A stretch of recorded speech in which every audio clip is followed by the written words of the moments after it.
Hey!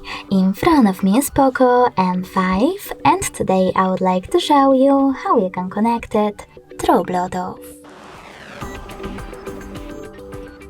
You need to begin by accessing settings. Following that, click on Bluetooth section over here under Wi-Fi and click on this gray sweater next to Bluetooth feature. After that, you need to wait for available devices to show, and when they do, click on the chosen one. Now, in order to connect to the other smartphone, you need to select pair in this pop-up and wait for the other device to do the same. As you can see, my devices were successfully connected. If you want to disconnect them, you need to click on this little icon next to the device and then select Unpair. If you want to connect to it again, just click on it and follow all of those instructions one more time.